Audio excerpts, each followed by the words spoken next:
ஒரு மனிதரை நீங்கள் புரிந்து கொள்ளவே முடியாது. வாழ்க்கையில அடுத்தவனை சரியா புரிஞ்சுக்க முடியாதுங்கிறது எப்ப உங்களுக்கு புரியுதோ அப்ப உறவு ஜெயிக்கும். அதான் முக்கியம். மனுஷனை புரிஞ்சுக்க முடியாதுங்கிறது யாருக்கு புரியுதோ அவனுக்கு வாழ்க்கை புரியும். கணவனுக்கு மனைவி இடையில சண்டைக்கு ஒரே ஒரு காரணம் மட்டும்தான், நான் புரிந்து வைத்திருப்பதை போல நீ இல்லை. அதான் உறவில் பிரச்சனையே. என்ன கணவர் என்ன நேரத்தில் என்ன பண்ணுவாரு எனக்கு தெரியும். காலையில அவருக்கு கோபம் வந்தால் இது காரணம், மதியம் கோபம் வந்தால் இது காரணம், இரவு அவருக்கு தூக்கம் வரவில்லை என்று சொன்னால் இது காரணம். இந்த விஷயத்தை நான் இப்படி பேசினால் அவர் இப்படி கையாளுவார், நான் அப்படி பேசினால் அவர் அப்படி கையாளுவார். ஒரு நாளைக்கு நீங்க நினைச்ச மாதிரி அவர் கையாள மாட்டார். அப்ப எங்க பிரச்சனை வருதுன்னு கேட்டா, நான் உன்னை இப்படி புரிந்து வைத்திருக்கிறேன், அதற்கு மாறாக நீ செயல்படுகிறாய். இந்த புரிந்து வைத்தவருடைய பெரும் பிரச்சனை இதுதான். நீங்க நல்லா புரிஞ்சு வச்சிருக்கிற மாதிரி நீங்க என்ன நினைச்சிருக்கோம், நம்ம அவரை நல்லா புரிஞ்சு வச்சிருக்கோம். என்னுடைய மனைவியை நான் நன்றாக புரிந்து வைத்திருக்கிறேன், என்னுடைய கணவரை நான் நன்றாக புரிந்து வைத்திருக்கிறேன் என்று நாம் நம்பிக்கொண்டு இருக்கிற போது, அந்த புரிதலுக்கு மாறாக அந்த அவர் நடக்கிற போது நம்ம புரிதல் மேல நமக்கு சந்தேகம் வருது, நமக்கு ஒரு கோபம் வருது. நான் புரிந்து வைத்திருப்பதை போல நீ நடக்கவில்லை, இதுக்கு எதுக்கு தேவையில்லாம கோபப்படுறீங்க? திடீர்னு புதுசா இதுக்கெல்லாம் கோபம் வருது. ஏன் ஒரு மனுஷனுக்கு புதுசா கோபமே வரப்படாதா? சில கல்யாணத்துக்கு முன்னால எழுதி குத்துருமா, இது இதுக்கு கோபம் வரும், இது இதுக்கு கோபம் வராது. மனுஷனுக்கு எது எப்போ வரும்னு எப்படி தெரியும்?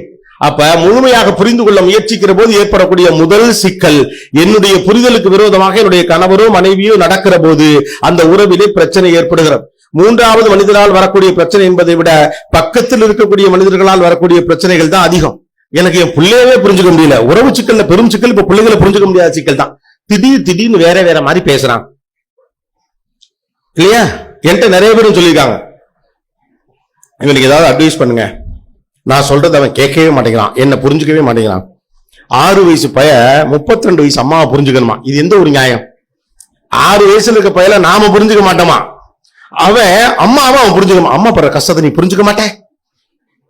இத சொல்லி பயலுக்கு அம்மா கஷ்டம்னு சொன்னாலே சிரிச்சிடுறாங்க. கவனிச்சு பாருங்க. அப்பாக்கள் மாதிரி கிடையாது அம்மாக்கள். இந்த விஷயத்துல அப்பாக்கள் பெருசா ரெசிப்ரிகேஷன் எல்லாம் பண்ண மாட்டாங்க. அம்மாக்கள், தம்பி இன்னைக்கு தேங்காய் சட்னி வைக்கல, மிளகாப்பொடியை மட்டும் தொட்டு தின்னுனா மா கடுப்பாயிரம், ஒழுங்கா ஏதாவது சட்னி வை அப்படின்னா, உன்னை எவ்வளவு கஷ்டப்பட்டு பெத்தம் தெரியுமா? எது மிளகாப்பொடி வச்சதுக்கெல்லாம் இதுவா? அம்மா விட்டு தொலையுமா, வெறும் இட்லி வேணாலும் திங்கிறமா, தயவு செய்து டயலாக் எடுக்காது. எது கேட்டாலும் உன்னை பெத்தெடுக்க எவ்வளவு சிரமப்பட்டு தெரியுமா? அப்பா ஒரு நாள் சொல்லவே மாட்டார். ஓகே, அவர் ஒன்னும் பெருசா கஷ்டமும் படல, அது வேற விஷயம். ஆனா உன்னை பெத்தெடுக்க எவ்வளவு சிரமப்பட்டு தெரியுமா, உன்னை வளர்க்க எவ்வளவு சிரமப்பட்டு தெரியுமா அப்பாக்கள் அடிக்கடி சொல்ல மாட்டாங்க. அம்மாக்கள் மறுபடி உறவை நிரூபிக்க முயற்சிக்கிறார்கள். உறவின் இரண்டாவது பெரும் சிக்கல் அதை நிரூபிக்க முயற்சிப்பதுதான். உறவு என்பது உணர்வது, நிரூபிப்பது அல்ல. உறவு என்பது உணர்வது, அது நிரூபிப்பது அல்ல. அவர் என்ன நினைக்கிறாரு எனக்கு தெரியும், அவ்வளவுதான், முடிஞ்சு போச்சு. அதை ப்ரூவ் பண்ணணும் அப்படிங்களா? ஆதர்ச தம்பதிகள் என்று உலகத்திற்கு அறிவிக்க வேண்டிய எந்த அவசியமும் இல்லை. Taste and interest are common இந்த உலகத்துக்கு அறிவிக்க வேண்டிய எந்த அவசியமும் இல்லை. கடைசி வரைக்கும் நேர்மறையான ரசனை கொண்ட அற்புதமான தம்பதிகளை நான் பார்த்தது உண்டு.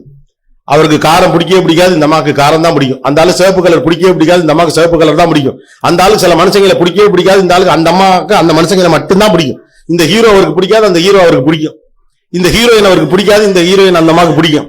இப்படி நேரெதிரான ரசனை, சிந்தனை, உணவு, பழக்கம், வழக்கம் எல்லாவற்றையும் தாண்டி ஆதர்சமான தம்பதிகளாக அவர் 50 ஆண்டுகளை கடந்தவர்கள்லாம் இந்த உலகத்தில் ஒன்று எப்படி இருந்துச்சு?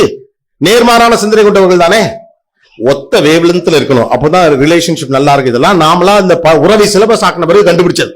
என்னுடைய பர்சனல் ஸ்பேஸ்க்கு யார் இடம் கொடுக்கறானோ அவன் தான் பெஸ்ட் ஃப்ரெண்ட். உங்க பெஸ்ட் ஃப்ரெண்ட் உங்க பர்சனல் ஸ்பேஸ்க்கு இடமே கொடுக்க மாட்டான். சொல்றி ஏன் ஒரு மாதிரி இருக்க, ஏன் ஒரு மாதிரி இருக்க, சத்தினே அமைதியா இருக்க முடியும். அது எப்படி அமைதியா இருக்க முடியும்? ஏன் மூஞ்சி இப்படி இருக்கு நான் கேட்கிறேன் சொல்ல மாட்டேங்கிறேன். அப்படி ஆக்சுவலா அவங்களுக்கு அவங்க தொந்தரவா தெரியுறாங்க. அவள் தான் உரிமைப்பட்டவள். உரிமை தொந்தரவு செய்யும். தொந்தரவு செஞ்சாதான் அது உறவே. ரைட் தானே? உங்களுக்கு தொந்தரவு பண்ணப்படாது, ஹெல்ப்ஃபுல்லாவும் இருக்கணும். அப்படி ஒரு பீஸ் இன்னும் கண்டுபிடிக்கல.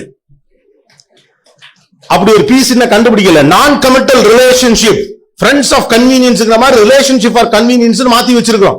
நீ என்னிடம் உரிமை எடுத்துக்கொள்ள முடியாது, ஆனால் நீ என்னோட உறவாக இருக்க வேண்டும். நான் சொல்லுகிற நேரத்தில் மட்டும் நீ வர வேண்டும். அப்படிதான் எதிர்த்தரப்புல இருக்கக்கூடிய இன்னொருத்தர் நினைக்கிறாங்க. இதனுடைய பெரிய சிக்கல் என்ன அப்படின்னு கேட்டா, இந்த உறவுகளை நீங்க குறைச்சு கட் பண்ணி போகிற போது இது பிள்ளைகளுக்கு ஆபத்தாக விடுகிறது.